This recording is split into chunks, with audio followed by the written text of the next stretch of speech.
जय गुरुदेव। प्रणाम सभी को। निरोग जीवन के महत्वपूर्ण सूत्र अध्याय 8। लास्ट टॉपिक हमने पढ़ा था मांसाहार का आंतरिक भावनाओं पर, आंतरिक मन पर कैसा प्रभाव पड़ता है। तो उससे आंतरिक निर्बलता सुनिश्चित है, उसकी वजह से लोगों में आत्महत्या की प्रवृत्ति ज़्यादा बढ़ रही है। यही सब बताया गया। आइए आगे पढ़ते हैं। ऐसा स्वास्थ्य भी किस काम का। यद्यपि मांस भोजन बहुत ही अस्वास्थ्यदायक है, तथापि यदि एक बार यह भी मान लिया जाए कि इससे स्वास्थ्य लाभ होता है, तब भी क्या किसी प्राणी को मारकर और उसका मांस खाकर स्वास्थ्य बढ़ाना मनुष्य को शोभा देता है।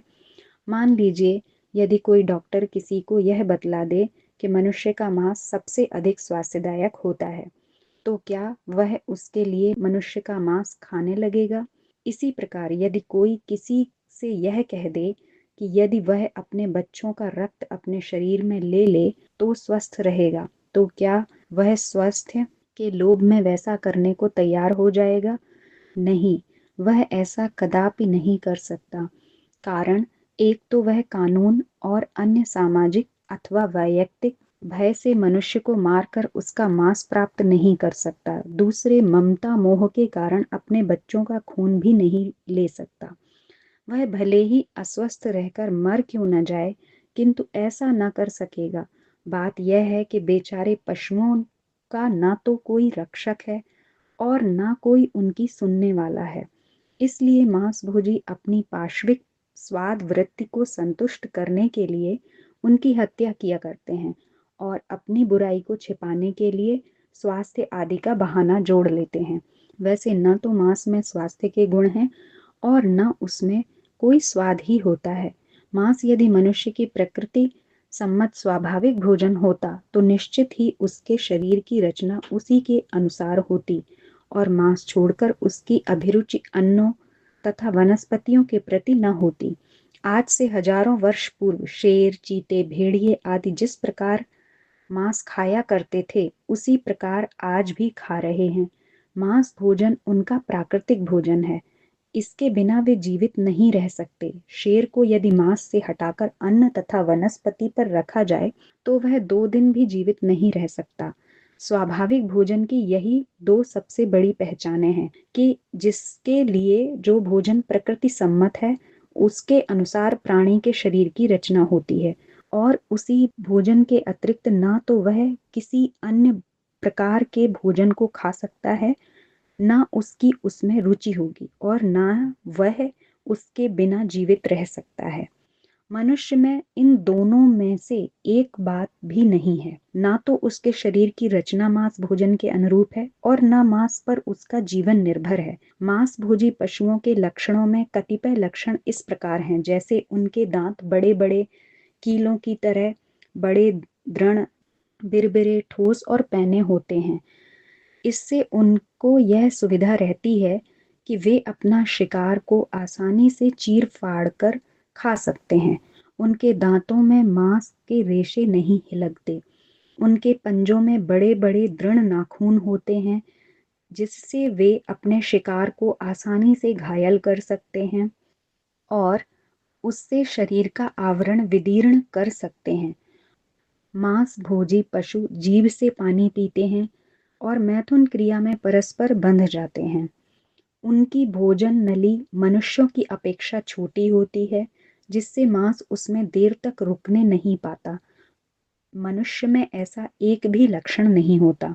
अनेक लोग मांस में स्वाद की दुहाई देते हैं। मांस में यदि फलों आदि की तरह स्वाभाविक स्वाद होता तो मनुष्य विविध प्रकार के मसाले डालकर स्वादिष्ट बनाने का प्रयत्न न करता और न उसका प्राकृतिक रूप छिपाने के लिए उसे विविध रूपों में बदलता। और यदि एक बार उसमें मांस भोजियों की दृष्टि से स्वाद की कल्पना भी कर ले, तब भी उसमें वह स्वाद आया कहाँ से।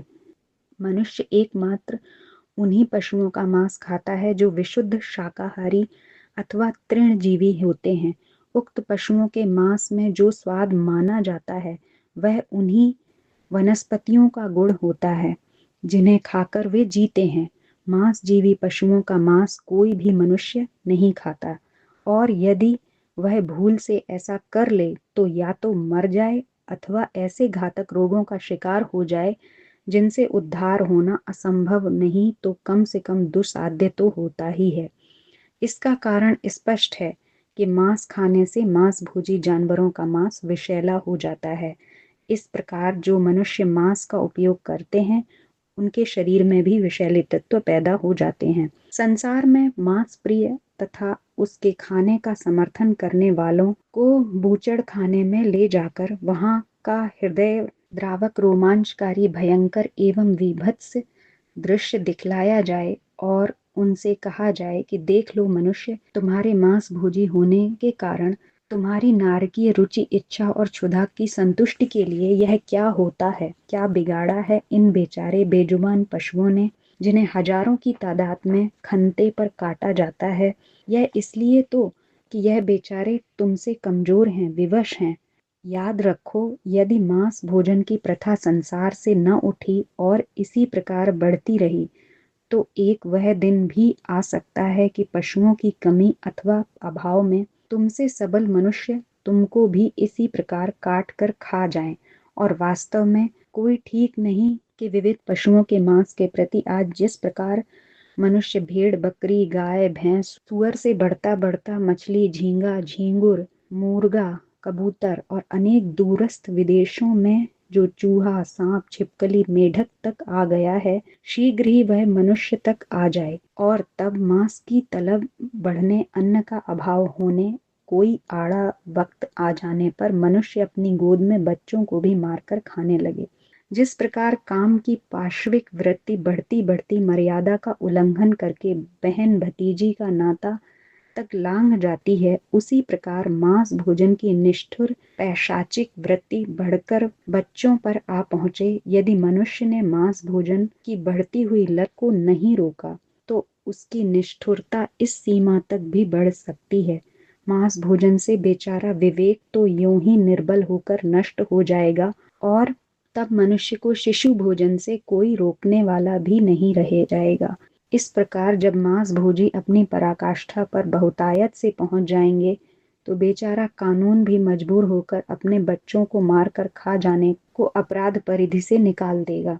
तब विरोध न कर सकने वालों को किसी न्याय की आवश्यकता नहीं तो फिर छोटे नर बालकों को मार खाने से भी कानून किसी को क्यों रोकेगा। एक मांसाहारी यदि एक पाव भी मांस नित्य खावे तो महीने में 7.5 किलो होता है। मामूली बकरे में प्रायः 20 किलो मांस निकलता है। इस प्रकार प्रायः 3 महीने में एक बकरा साल में 4 बकरे खा जाता है। यदि समर्थ जिंदगी से 40 वर्ष भी माने जाएं तो इतनी अवधि में वह 160 बकरे खा जाता है। गाय बैल खाता हो तो 50 बड़े जानवर खा सकता है। कबूतर मुर्गी आदि पक्षी खाता हो और आधा पक्षी भी रोज मिल जावे तो एक साल में 180 और 40 साल में 7200 पक्षी उद्रस्त कर जाता है। यदि उसमें से आधे पशु और आधे पक्षी खाए तो 80 बकरे एवं 3600 पक्षी खा जाएगा।